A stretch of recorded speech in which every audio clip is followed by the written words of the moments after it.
On this episode of Star Trek Universe, we engage with a Horn of Butchery, a regular cornucopia of carnage, otherwise known as the Doomsday Machine, right after these crying Commodores claimed they thought Star Trek was a kid's show.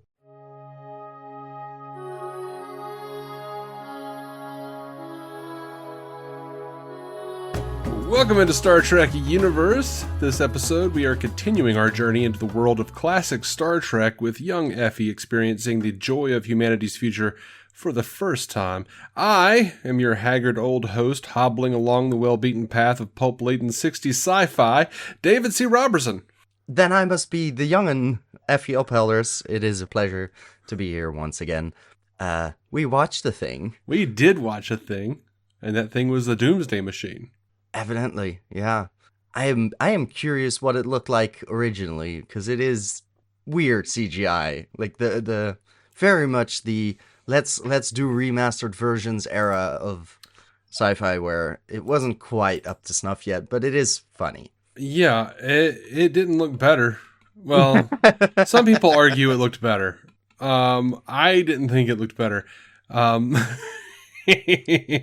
Fair enough. The writer complained that they thought it looked like a windsock dipped in cement.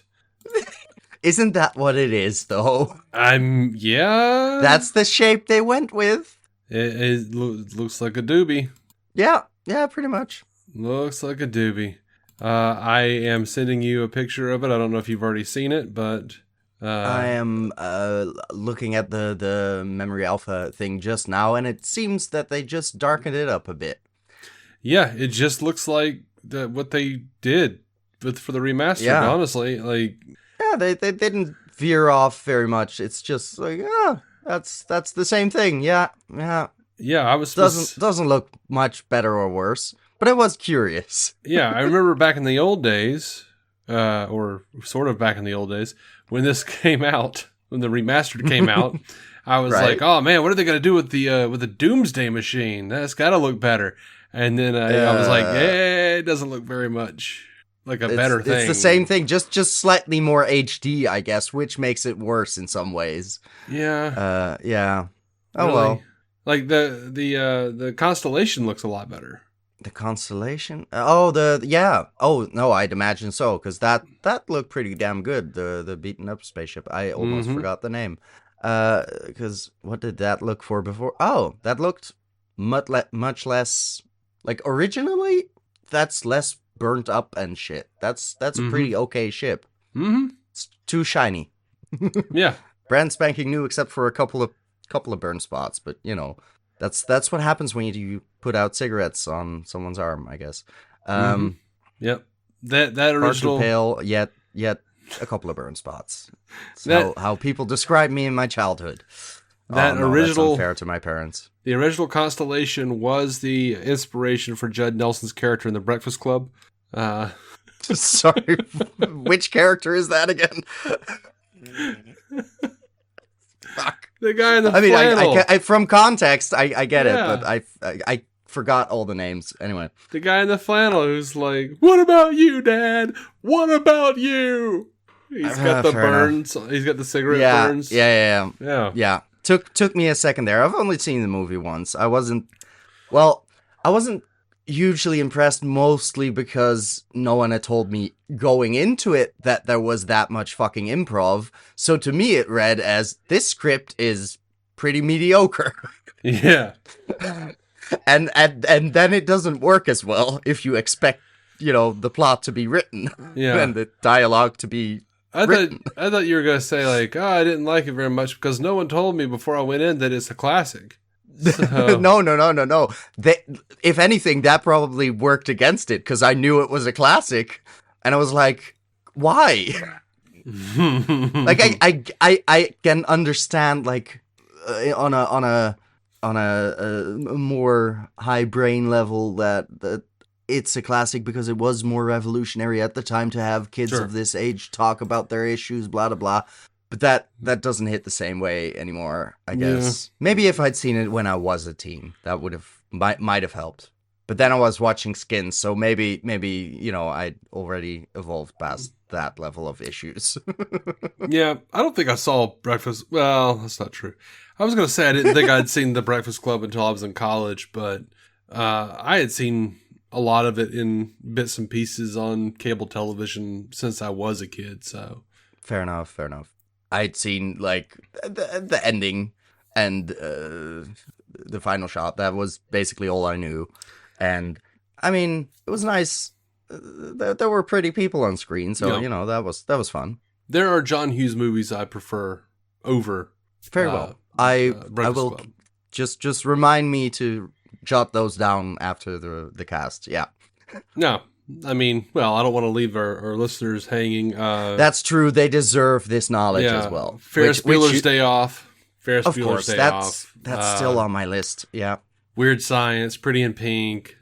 Just off the top of my head, those are better. I forgot Weird Science was one of his too.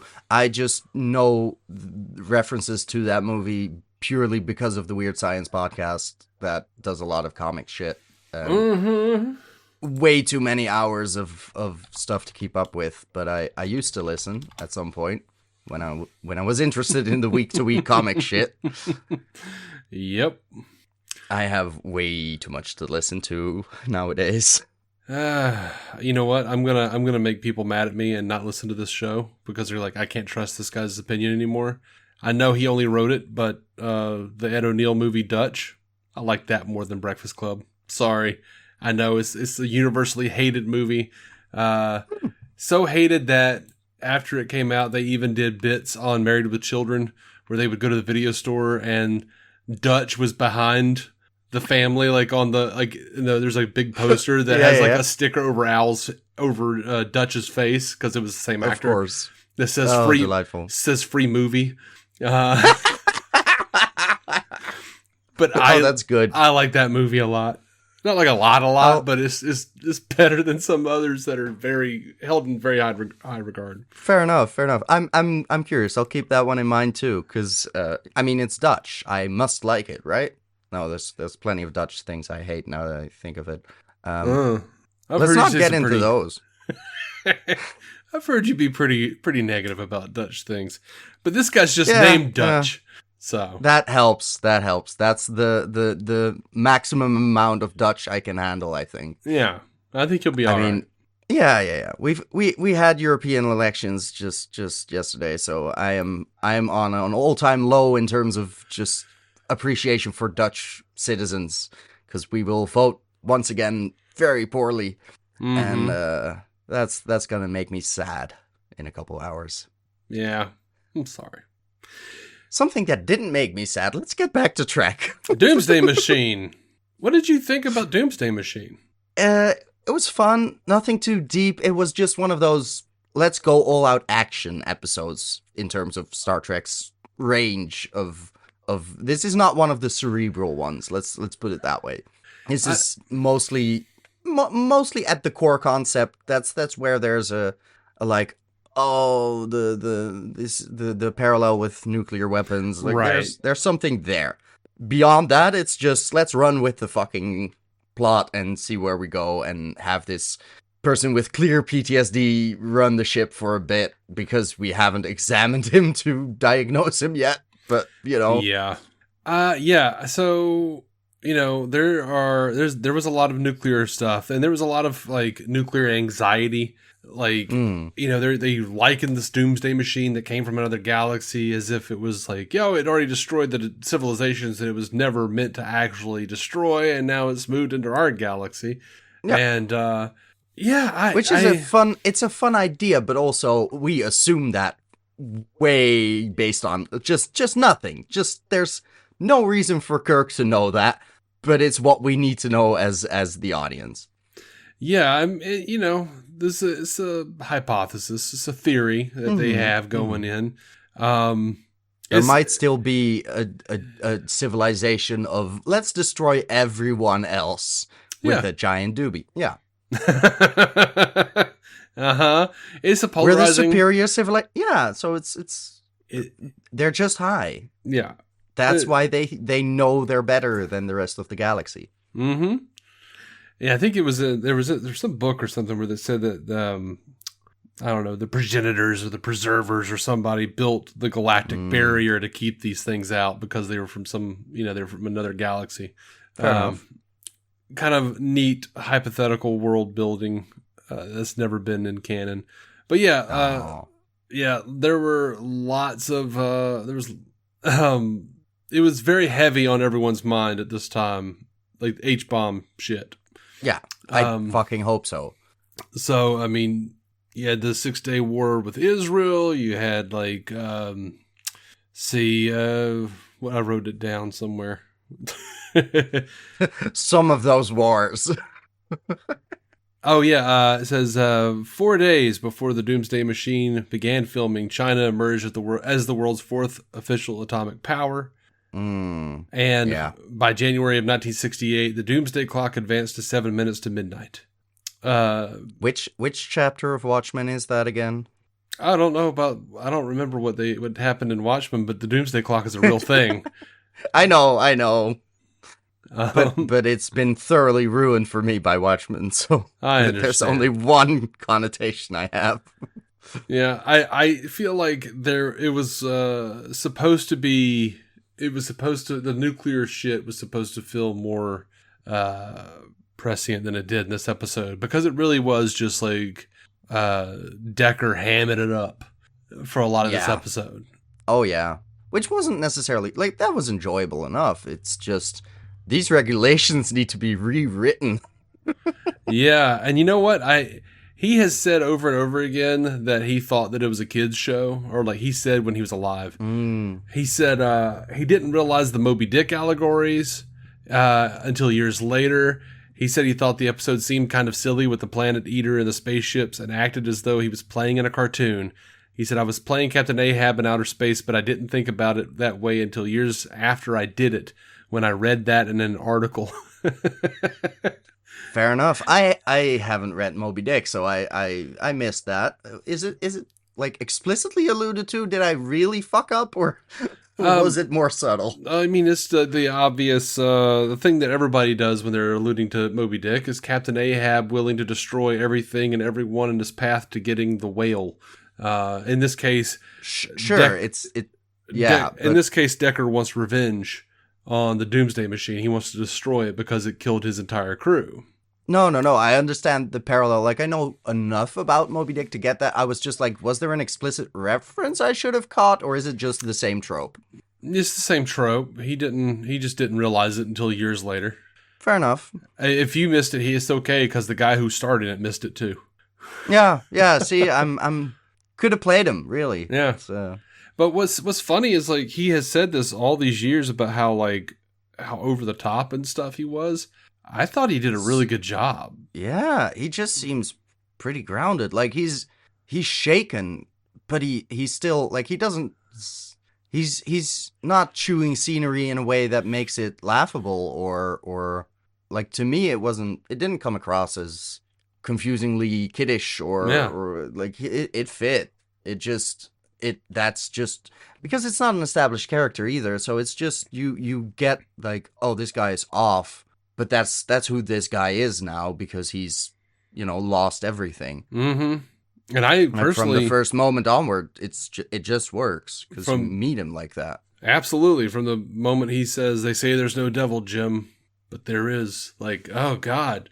And when he's like, "Where's your crew?" He says, "On the third planet." There is no third planet. Don't you think I know that? Yeah, there was, but not anymore. Like, oh my! I'm also unsure how you really read those lines in the script and then think, this is for the kids. This one's for the kids. Yeah, but well, he had that, but then he also was like, I don't know, planet killers, star ships. This is stupid bullshit. Sci-fi is all for kids. Fair enough. That's the 60s. Wisdom of the day. Yeah, that makes sense. It was the 60s. That's how they thought. They're like, it's like I'm on that Lost in Space this week. That's what I'm doing. No. I thought it was interesting that, like, there's a thing that the zeitgeist talks about, like, iconically, Kirk is the guy who says, screw the rules, Screw the regulations. I'm not doing this anymore. I'm going to do what I want to do. Yeah. And he has not really been that most of the time on the original series. Yeah, but, not yet. Yeah, and I thought it was interesting here. I took note that Decker spends the whole episode being extra. And he's absolutely the one in the wrong. And he shouldn't be doing all this shit, but he's making poor decisions left and right. Poor decisions all over the place. But he spends the whole episode trapped, wrapped, and protected in regulations. Everything he does is regulation. Check your books. You can't do shit. Exactly. This is allowed. Go fuck yourself. Yeah. And Kirk's way out is to destroy the ship without his captain. We had that line early on with Decker, who was saying, isn't that what I'm supposed to do? I'm the last man on the ship. I'm going down with the ship. That's what I'm supposed to do. Here's Kirk about to destroy the ship without his captain. When Decker is talking about all these regulations and shit and how, he's got to do whatever he's got to do, and Kirk's on the intercom listening to all this. He's like, blast the regulations. Put that man in the brig or whatever it was. Get him off the ship. Yeah, it's very much like my personal authority, my ship. I will take the fall for this, but I have a feeling they'll be fine with me saving all of my crew. Yeah, and I really liked that aspect of it. Whereas I felt like, and maybe I'm wrong. Maybe I'm just not remembering.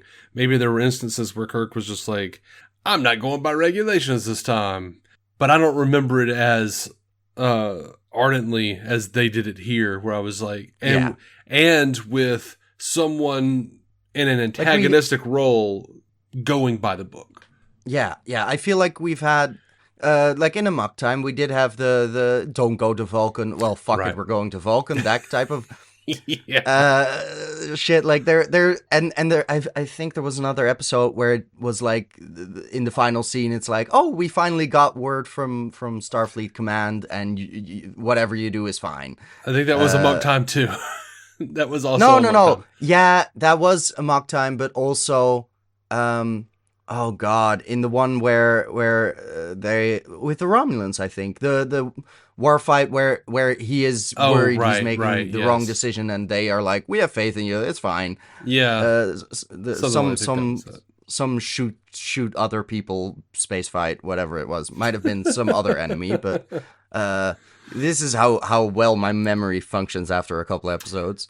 Effie, I've seen these things like hundreds of times probably, and I don't remember. It's okay. Fair enough. Oh, thank goodness. Yeah. It's like I started to watch old Star Trek, and it's like when you put on an old album and you're like, I don't remember any of this. And as soon as you hear the first few notes, you're like singing along immediately. Yeah, no, I get that. That's pretty much it. Because if you started that episode, I'd be like, oh, this is the one where this and this and this. But off the top of my head, the titles mean nothing to me. There's a couple I can remember. They don't mean nothing to me. I'm not there, but no, of course. You'd better not be, but yeah. I can remember. There's a task division on this podcast. Like, you're supposed to know something. I remember like big scenes or fun campy scenes, and then I'm like, how did they get there? And then as I'm watching, I'm like, oh yeah, I'm like mouthing the words with them. I'm like, oh yeah, yes, this tastes just like I remember. The words in my mouth. Let's just swallow and then burp them up, and then taste the same, swallow them again. Anyway, that was gross. It's musky and dusty, like from my childhood. I taste mildew and mothballs. The taste of childhood. Mildew and cigarette burns. What about you, Dad? What about you?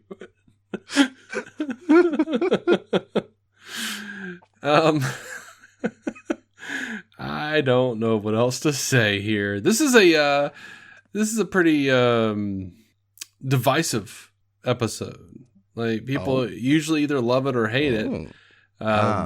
Specifically, apparently, This was one of James Doohan's. I can't remember who it was, which one it was, because let me look real quick here. I've got a lot of notes. DC Fontana described it as her least favorite episode of Star Trek, and James Doohan cited it as his personal favorite. Dang. I mean, that's a weird choice, though. Like, it's fine, but Yeah. I'm smack dab in the middle. Like, I don't love it. I don't hate it. Like, it is fine. It's like I said, it's one of the more actiony episodes of just driven by, we need to fix the technobabble and get the ship working, and what if we explode this thing this way, and he didn't die for nothing. You know, that's just, there's some campy moments like his final before death. Mm-hmm. But other than that, the light getting brighter, that was fun. That was cool. It's not the right shade, but we'll forgive him for that. Yeah. It's not how light works. If it's bright white, it should be bright white in space. Damn it. But it was getting it was some kind of shield on the window of the shuttlecraft or something. Yeah, it's just reflective, so he doesn't get the orange. Like it's a blue filter essentially. Yeah, sure. Not a blue light filter, but because that anyway. Light spectrum shit. We're not concerned with science on this podcast. I'm not. Getting back to Kirk taking over the ship, it is funny to me that Spock is not willing to veer off regulations until he's like, on Kirk's authority, I guess I have opposing orders now from a lower commanding officer, but my direct superior, so fuck it, I'll listen to those orders because I like them better. I don't know, the logic sort of escapes me, but there's something there where I'm like, okay, so you are willing to do it when he's taking full blame, but also there's no real reason why him as commander of the ship has more weight to his orders than the higher commanding officer. Anyway, I'm glad he listened finally, but you know, yeah, could have just had some mutiny sooner, I guess. I don't think it's a logic situation. Spock is half human, despite the fact that he loves to preach that he's totally logical. He is not, and he does have loyalty. Yeah, now, like, definitely. He is going to be like, I don't know. I never know what Kirk's going to do at this point. Like, maybe he'd be like, Mr. Spock, why didn't you listen to Commodore Decker? Oh, okay, I'm sorry. No, I'll listen to him. This will, technically speaking, I got to do it. But then when Kirk comes in, he's like, all right, nope. End of discussion. That's what my friend said. And we've already seen him risk it all and throw logic aside for his previous captain. Exactly. That's what I thought of when you said loyalty. I was like, yeah, that makes sense. And also, I think part of him still hopes that Decker can be persuaded by logic. Like he's constantly reminding him, like, you can't do this. This won't work out. Stop killing everyone. Like he relinquishes the throne, but he is also still advising very much against all of the dumb shit Decker wants to do. Mm-hmm. I mean, he might also just think, like, while we're stuck in this position, it might be best if I'm still on the bridge. Like, he doesn't want to push it to where, he's locked up. Yeah. He's the one, that's like taken out of duty, and who knows what the security, who knows what the security people are going to do. No one. Like, people are occasionally taken down somewhere, but what happens? I don't know. Yeah. So, interesting thing that I took note of, when Decker is in the shuttlecraft, he says, there is no way to blast through the hull of that machine, so I'm going to take this thing right down its throat. Yeah. And then when Kirk is flying the Constellation into it, he says, I intend to get a lot closer. I'm going to ram her right down that thing's throat. Sloppy writing, or was it supposed to, like, mirror how similar the two men are, despite being on the opposite sides of the coin here?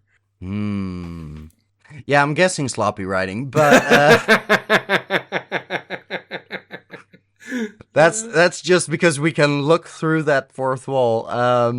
There is the parallel is interesting to read into, but I'm not sure it's like a strong motif or anything. It's because it's not an essential thing about how they think or operate, and I don't know. I didn't get a lot of similarity from them anyway. Just a mutual respect in the sense of, they know each other from whatever Starfleet school, academy shit they came from. I would agree with you, except for noticing the fact that Decker's all wrapped up in regulation.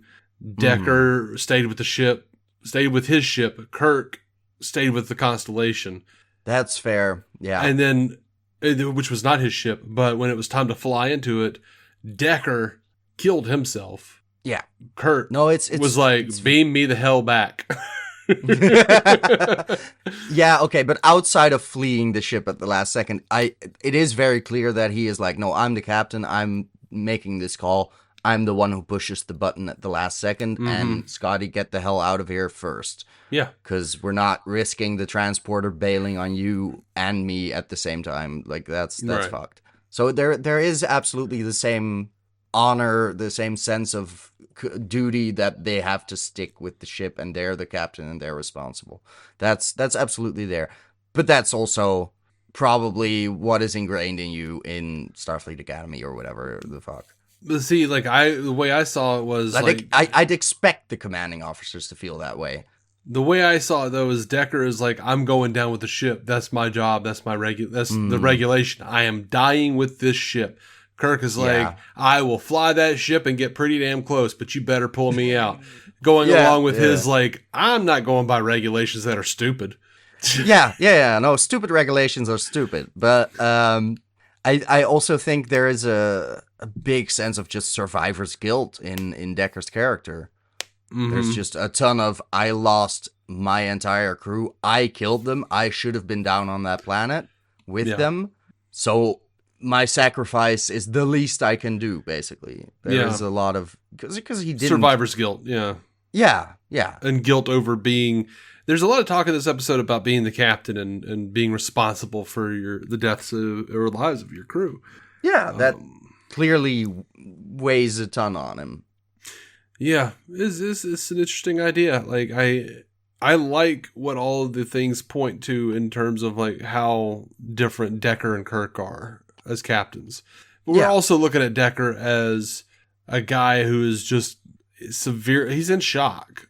Yeah, the man's operating on pure adrenaline, just no rational mind left. And it's, Norman Spinrad wrote the episode, but I'm feeling some Gene L. Coon in here with some of these, possible. Kirk anti-bureaucratic regulation bullshit. Like, fair enough. I'm kind of feeling like that might have been a thing. It always feels like there's a bit of team effort going on. Like, even especially if it's a name we don't really know that well, it's like, yeah, you came up with the first draft, and then Gene L. Coon and DC Fontana just supervised the shit out of the next one. And maybe Gene. And probably Roddenberry had some input. Yeah. He just came in and that one his leg.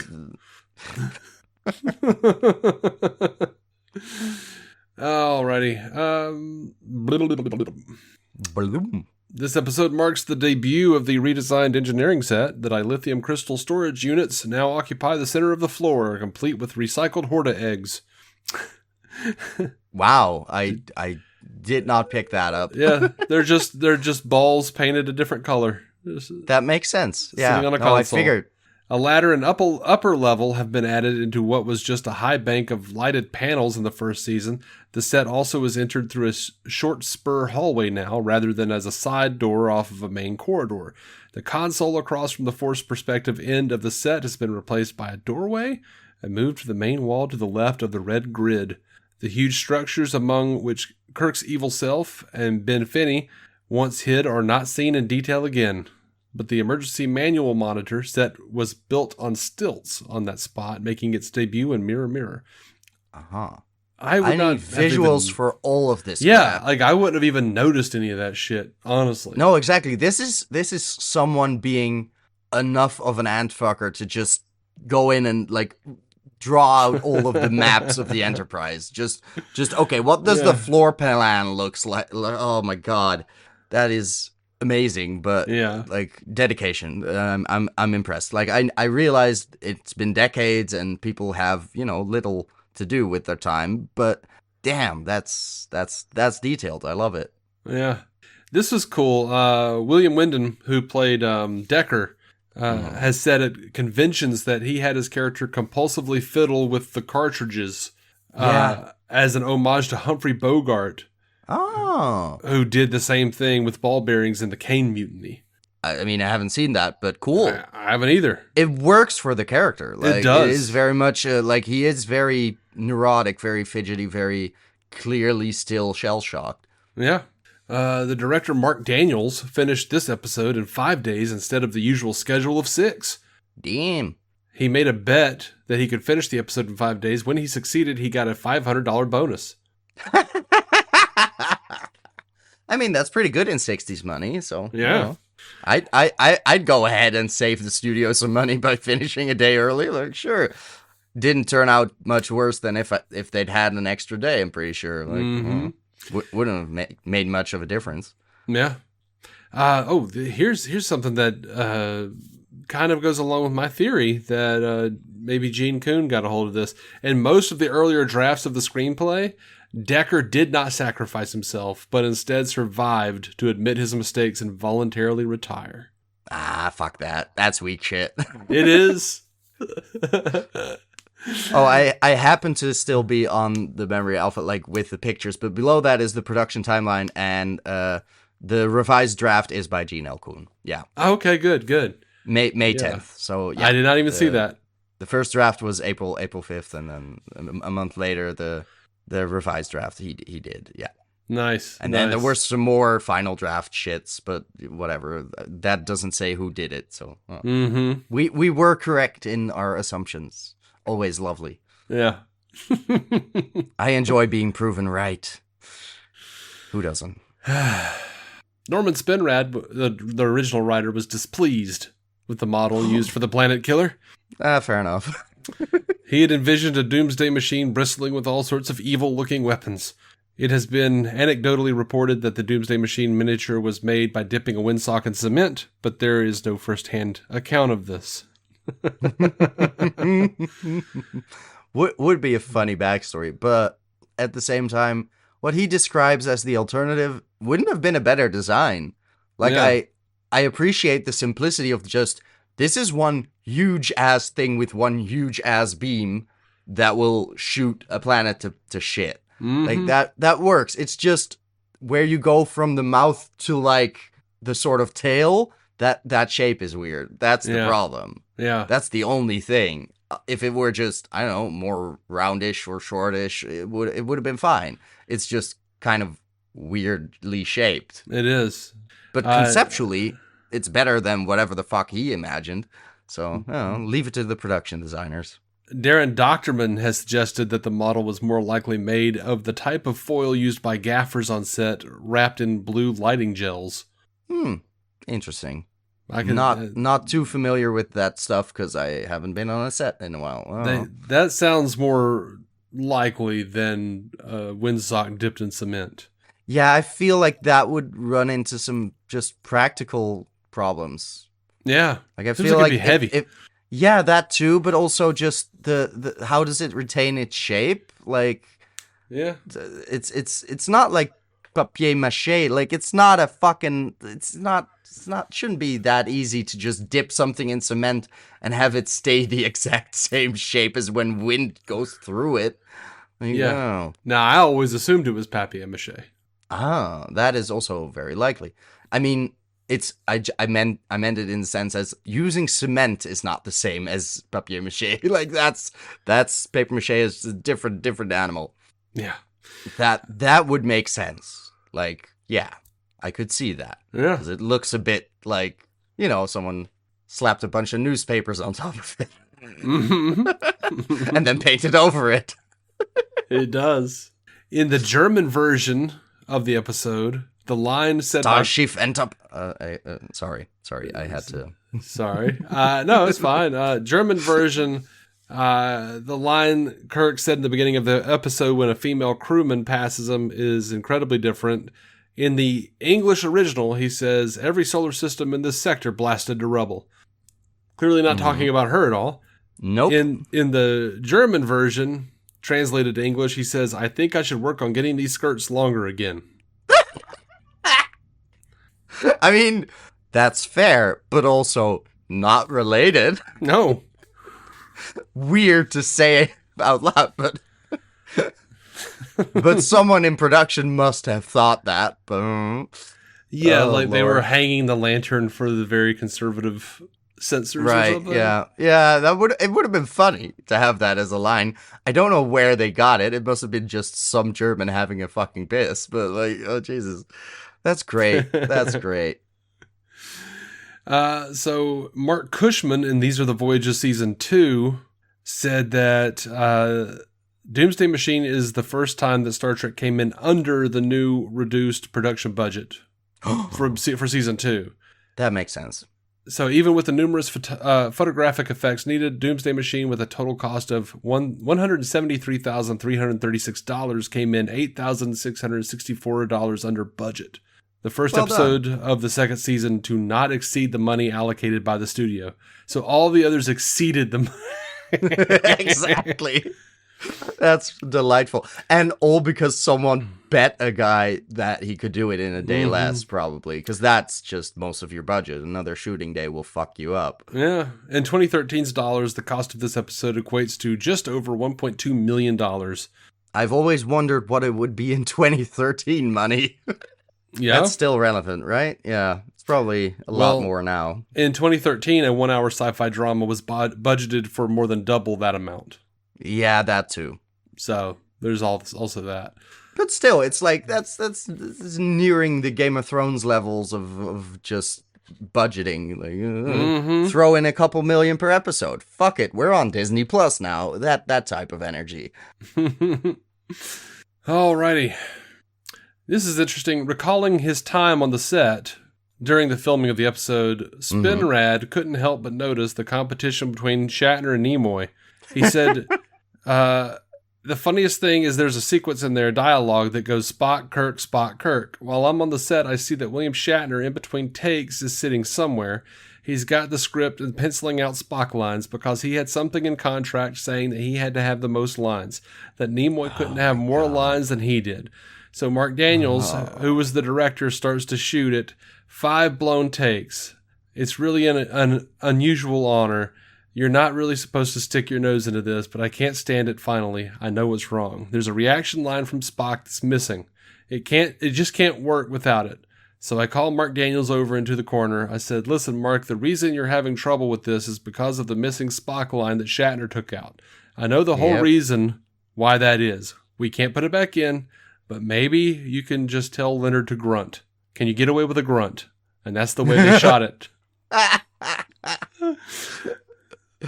Oh, that's so fucking petty. Like, God, we're having a dialogue, but I need to have first and last word because otherwise you have too many lines. God damn it. Yeah. Oh, yeah. And dude, Shatner, like, I've read so many books and so many accounts of this kind of shit from Shatner.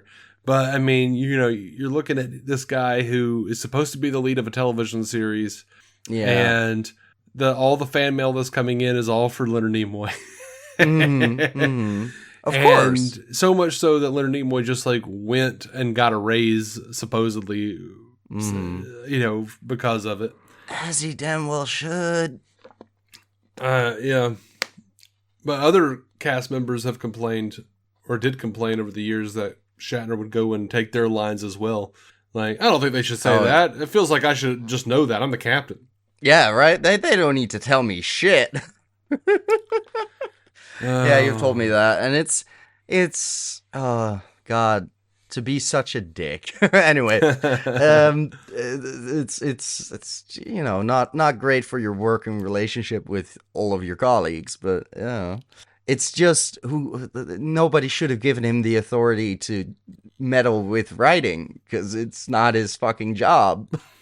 Yeah, I think. Oh boy, I would be curious to see the timeline where Shatner got mad and left Star Trek, and just see it not change at all. Yeah, Just, no, it would have like the or best see thing how it they did. probably like the best thing they probably could have done in that situation would be to just go. He's tragically dead. Spock promotes to from first officer to captain, and we move on with everyone shifting one spot. You know, Mm-hmm. like make someone else first officer. It'll be fun, and you have the tension of Kirk dying some gruesome death. That will be fun with McCoy and Spock. Yeah, you could wing it. You know, I've had It writes itself. I've had this conversation with my parents and with my siblings a lot over the years because we were all Star Trek fans. And they would always say, like, it's a shame Jeffrey Hunter didn't continue on as Captain Pike because he was a much better actor than William Shatner. Fair enough. And my response has always been, yes, but is he as memorable of an actor? Yeah. So much of the, iconic nature of Star Trek, the thing that makes it stick in the public craw. Shatner, Shatner is just Shatner. He's Shatnering. Yeah. Yeah. Yes, the fans love Spock, but the only thing fans love more than Mr. Spock is doing their Captain Kirk impersonation. I mean, I don't know. I don't know if it would have lasted as long in the... Possibly. Like, maybe you needed a bit of bad in there. Just the campy extra shit that wouldn't have been brought by a proper actor. Mm-hmm. That might have been... There's something to that. And, it Shatner, worked out fine. Shatner is a proper actor. Look, I'm not trying to take anything away from him as far as, like, his successes. The dude understudied for freaking Christopher Plummer. And we've seen him do really great work on this show. Yeah. But as it feels like, as Nimoy and Spock's popularity grew, Shatner tried to act out more and more and be more bombastic. Now, also some of it, he says, which he's also claimed that, like, what got him noticed in the first place was when he understudied for Chris Plummer. On stage, Christopher Plummer wound up getting sick and Shatner had to do it. And he got so nervous he couldn't remember the lines. So he would have these big dramatic pauses, to think of what the fuck I'm supposed to say. Yeah. And he's also said that, and I don't know how true it is, but he said that they would change the scripts so much, even while they were filming. And it got worse and worse as the show went along, as did Kirk's acting, or Shatner's acting. So that they would just, like, he's standing in the middle of a scene and like, oh no, you've got hold on. And they run and go get another script and hand it to him. Draft. Yeah. Oh God. That's horrible to work in as an actor. But I've also noticed that nobody else did that. Nobody else had that problem. Of course. But it might just have been a Shatner thing. Because he had taken all of everyone else's lines. No one had to remember anything. Yeah, exactly. And everything that was being rewritten was probably because he was cutting lines, stealing lines. Like, oh shit, but if you say it, it has to be slightly different. Like that type of shit. Yeah. I don't know. It makes sense. But at the same time, it's very funny that the guy who was probably indeed very jealous of the popularity of Spock would just overact to be like me, as opposed to Nimoy just literally underacting because that's his character. Like, how would that connect more with audiences? But, whatever. Yeah. It's an interesting strategy, I guess. Yeah. Desperation. Oh.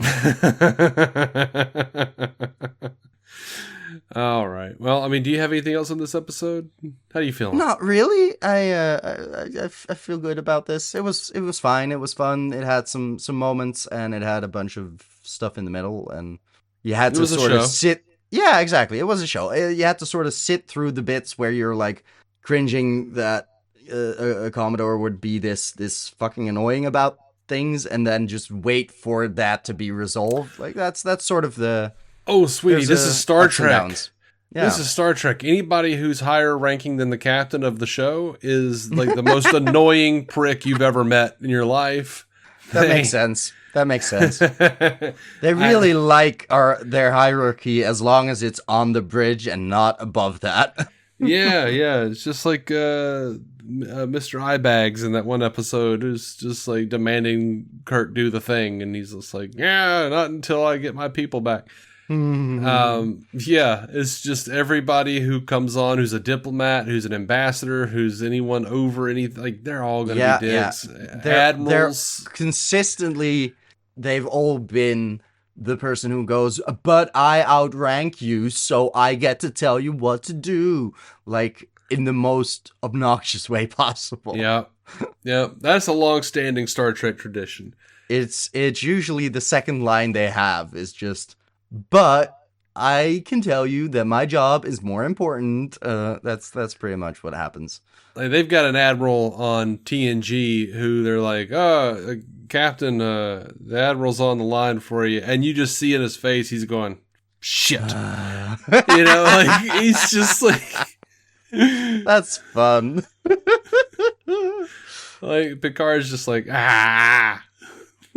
not her again. Damn it. Also an admiral woman? Oh, we've truly jumped decades. Anyway. Yeah. Well, that's TNG. Exactly. We'll get there. You'll get there.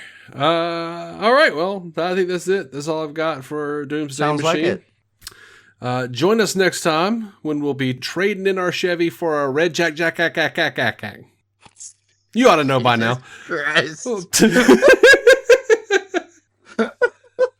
Fuck. Delightful. Well done. I gotta get a Billy Joel reference in there somewhere. Sure. Oh, Lord. We'll be talking about Wolf in the Fold. Until then, Joel True, live long, prosper, and of course, eat that dick, people. Eat a dick. Thank you for listening to the Star Trek Universe Podcast, a Stranded Panda production. If you'd like to hear more from David C. Robertson, check out the DC On Screen podcast or maladjusted.tv for his web videos. If you'd like to hear more from Matthew Carroll, check out the Marvel Cinematic Universe podcast or listen to his music. Just search for Matthew Carroll anywhere you get music.